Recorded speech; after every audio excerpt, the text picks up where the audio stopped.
Welcome to the Mrs. Paintbrush. Today we're going to talk about cleaning up a Finecast model.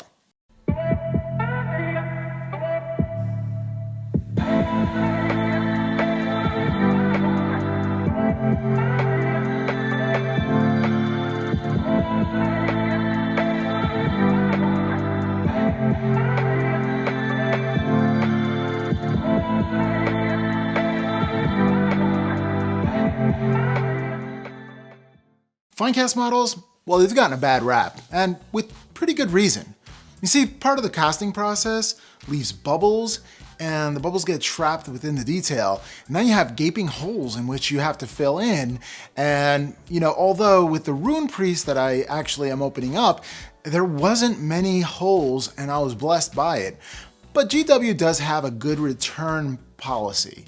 But the thing is that so many of these models are damaged in some way that you'll be kind of returning it ad nauseum, So they've gotten a bad rap, but I mean, they exist, right? So I was looking through my questions on Miniatures Paintbrush Legion on Facebook, and one of the questions was, how do I clean up a Finecast model? So I figured I'd do a video about it.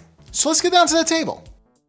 All right, so what we have here is, a Rune Priest and Terminator armor. All right, add that to my Space Wolves. Good show. Wait a second, what's this? This is Finecast. Man, I heard a lot of horror stories about this stuff. Well, let's get to it. All right, first off, I'm going to cut open this clamshell in true Rob fashion, because, scissors, yeah, right. X-Acto blade is the way to go. Let's talk a little bit about Finecast and how to prep this for this episode. This actually episode, thank you for James Meeks, who comes up in the Miniatures Paintbrush Legion to come up with this tutorial that wanted to know how to, clean up a prep Finecast. Well, first things first, let's remove it from this sprue. The thing about Finecast is it's sort of like an injection kind of molding, and they were thinking it was cheaper to make one. It was a resin type model and very, very soft. Think about conceptually, it makes sense, produce a cheaper product, right? And, produce a easier way to produce the product, and the cost savings go on to the customer, so we have actually lower cost. The only problem is that bubbles used to get trapped into Finecast, and, that was a real issue because then, some of the bubbles would, hinder all the detail and everything else, and some are really terrible. I'm really lucky. This one didn't have too many injected molding kind of bubbling going on, so I'm just like blessed that I got one of those. But I'm going to show you how to, I'll talk about how to get rid of any kind of bubbles that you might have from Finecast. So while I'm cleaning up and showing you the prepping process, just being really gentle with my X-Acto blade, just going into the bits. And what you do is you want to take your time on this one, right? And slowly cut. Don't cut one shot and be done with it. Use your X-Acto blade, cut away from the source because you don't want to twist it off or take it off. Use quality sprue cutters when you can. And, is that this resin is so soft that if you go to twist it off, you might actually lose some of the detail of the model. So you have to be very, very, very careful. Just simply, cut away from the actual contact point and then just go into that X-Acto blade just to shapen it up. And one of the drawbacks of Finecast models is the cleanup takes so long. As you can see right here, as I'm doing this entire video, sped up twice the speed. But once you remove all the parts, the closer cuts can be done again with an X-Acto blade and going through it. So once that is done, you got to make sure you identify what parts need to be cut away, and that you saw these little bits throughout the model. You got to really look around the model because you don't want to prime it up and then find like things that you missed later on. So really inspect every inch of the model. What I do is I think that I'm going to hand paint every single bit, and I think of every single bit, every single pouch, everything, all right, every single ornament, and I just go right through it and it's like, well, what did that look like painted, right? Worst case scenario, once you prime it up, I mean, it'll show you where you missed, so be careful with that. So, really try to plan ahead when it comes to Finecast models. All right, so my guess here is that this model is an exceptional one, the exception to the rule. So, what are you going to do if you actually have, bubbles and stuff like that? Well, there is putty, and I'm going to show you different kinds of putties later on that you can use to clean this up.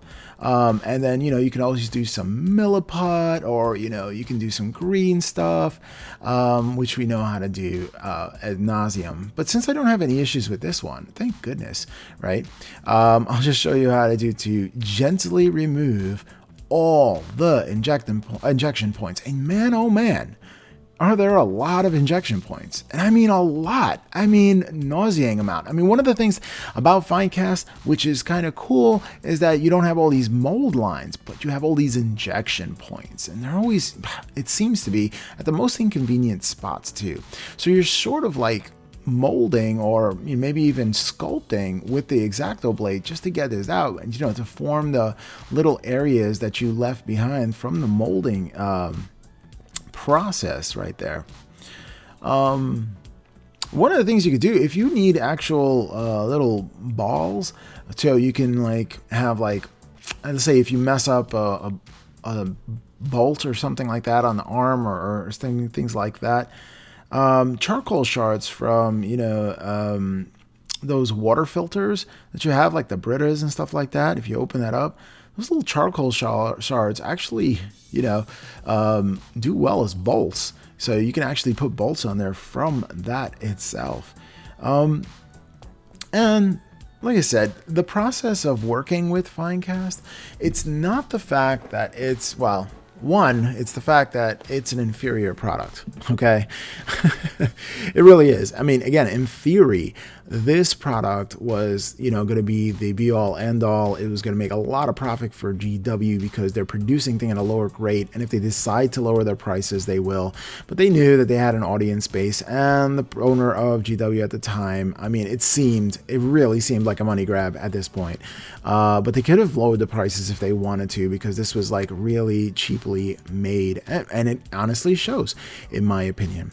I do not personally like Finecast, and I did not want to actually build this model. At first glance, I thought the arms were way too close together, kind of look a little constipated in my opinion.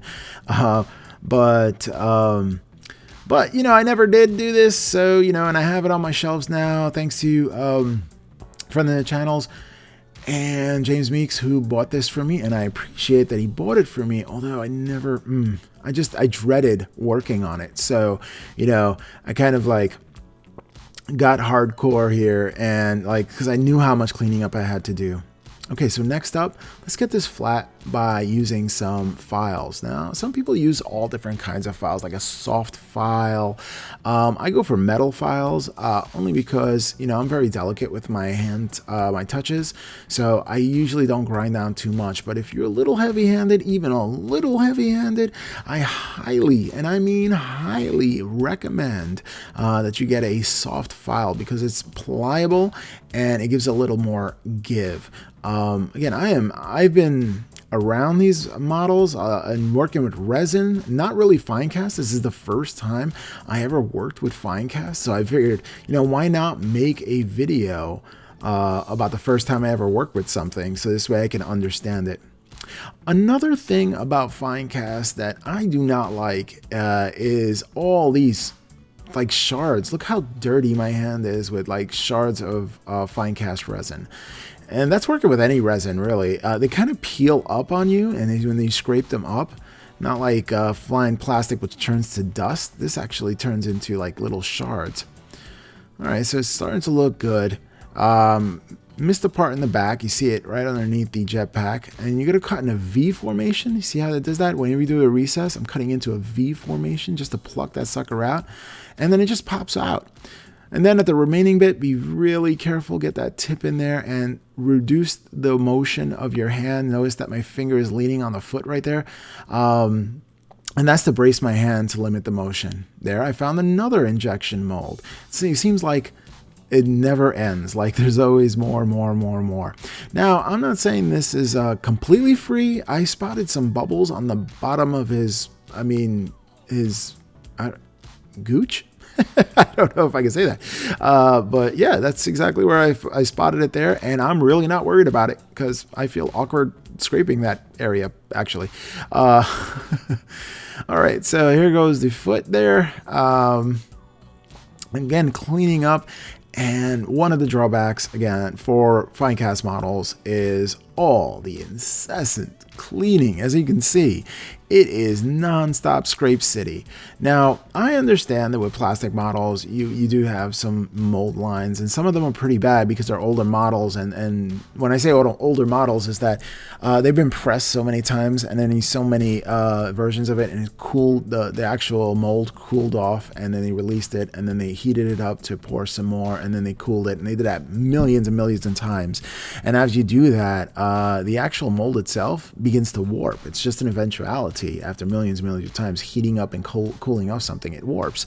And well, you have all these mold lines, and I granted that they're a pain in the butt. You know, mold lines are no fun to clean up, but I find that working on this Finecast model, there is just so much more cleaning up, and that the areas in which I have to clean up are not convenient whatsoever. And I find that the areas I have to clean up, I seemingly have to sculpt into the model in order to resolve the issue of it being in there. And it is not fun or easy. I mean, it's just not. And that, I think that's another major problem with Finecast, and that's why people call it Failcast and whatnot. Now here on the top here is it's a layered process. You can see how there's this defined line right on the top of a supposedly smooth area.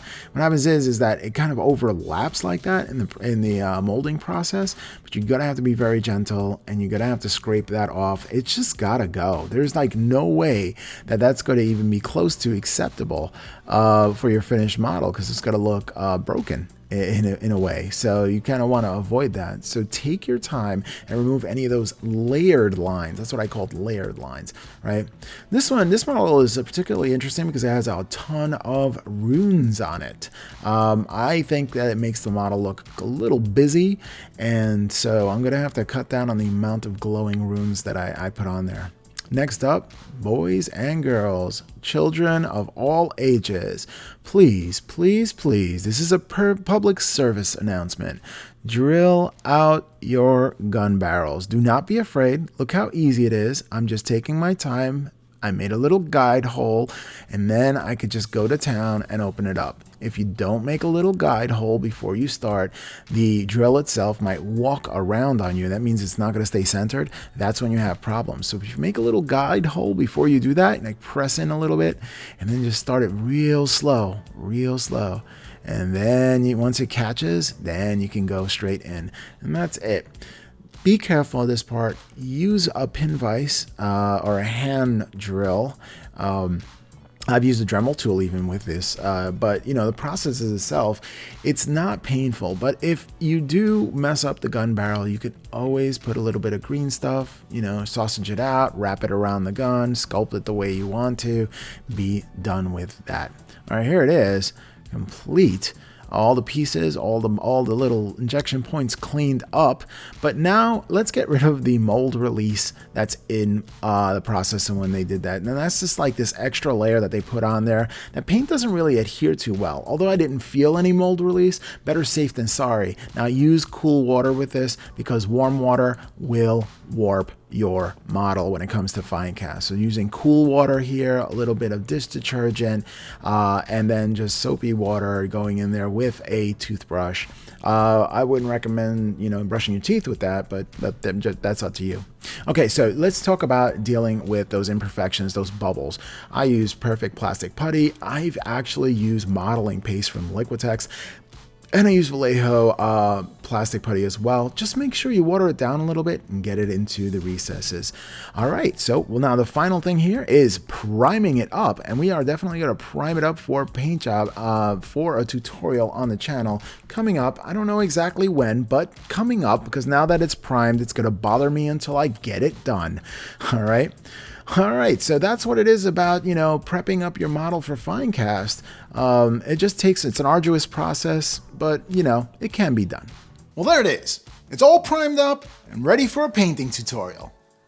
Well, if you found this video helpful, and if you like this video, like, share, comment, and subscribe, and we'll catch you next time on the Miniatures Paintbrush.